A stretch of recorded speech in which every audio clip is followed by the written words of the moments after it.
MBBS 2024-25 শিক্ষাবর্ষে ভর্তি পরীক্ষায় 100 নম্বরের মধ্যে 73-74 নম্বর পেয়েও অনেক শিক্ষার্থী সরকারি মেডিকেল কলেজে ভর্তির সুযোগ থেকে বঞ্চিত হচ্ছেন। তবে কোটায় 41 নম্বর পেয়েও প্রায় 250 শিক্ষার্থী ভর্তির সুযোগ পাচ্ছেন বলে জানা গেছে।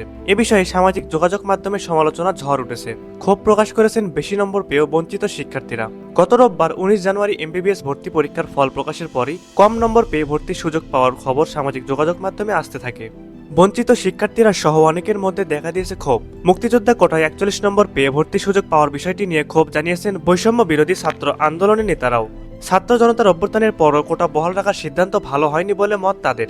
সামাজিক যোগাযোগ মাধ্যম ফেসবুকে একজন লিখেছেন, খুলনার দৌলতপুরের মৌমিতা পেয়েছিলেন 73, তিনি মেডিকেলে চান্স পাননি। তবে মাত্র 41 পেয়ে দেশের সেরা 3 নম্বর পজিশনে থাকা শহীদ সোহরাওয়ার্দী মেডিকেল কলেজ হাসপাতালে চান্স পেয়েছেন।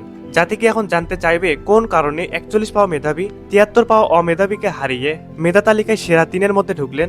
ভুগিচুগি কোনো ব্যাখ্যা শুনতে চাই না। অন্য একজন লিখেছেন, হাই রে কোটা, জুলাই আন্দোলনে শহীদের রক্তের সঙ্গে বিশ্বাসঘাতকতা। 137 স্কোরে মেডিকেলে চান্স পায়, কিন্তু 173.50 স্কোরে চান্স পায় না। ফেসবুকে এক পোস্টে জাতীয় নাগরিক কমিটির মুখ্য সংগঠক ও জুলাই শহীদ স্মৃতি ফাউন্ডেশনের সাধারণ সম্পাদক সার্জিস আলম বলেছেন, ভর্তি পরীক্ষায় এখনো কিসের কোটা? আজ থেকে এই শোষণের শেষ হতে হবে, এখানেই ফুল স্টপ। বৈষম্য বিরোধী ছাত্র আন্দোলনের অন্যতম সমন্বয়ক মাহিন সরকার লিখেছেন, 41 পেয়ে নাকি মেডিকেলে চান্স পেয়েছে কোটার জোরে, অথচ 73 পেয়েও চান্স পায়নি। ছোটরা দাঁড়িয়ে যাও, পাশে থাকবো ইনশাল্লাহ। গণঅভ্যুত্থানের সূচনা তো কোটা থেকেই।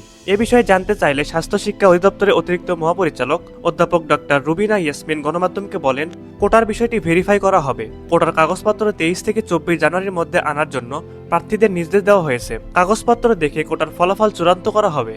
স্বাস্থ্য শিক্ষা অধিদপ্তর সূত্রে জানা গেছে, দেশে 57টি সরকারি মেডিকেল কলেজে মোট 5,380টি আসন রয়েছে। এর মধ্যে মুক্তিযোদ্ধার ছেলে মেয়ের জন্য 269টি এবং পশ্চাৎপদ জনগোষ্ঠীর জন্য 37টি আসন সংরক্ষিত। এবারে ভর্তি পরীক্ষায় মুক্তিযোদ্ধা কোটায় 193 জন শিক্ষার্থী 5 নম্বর তুলতে পেরেছেন।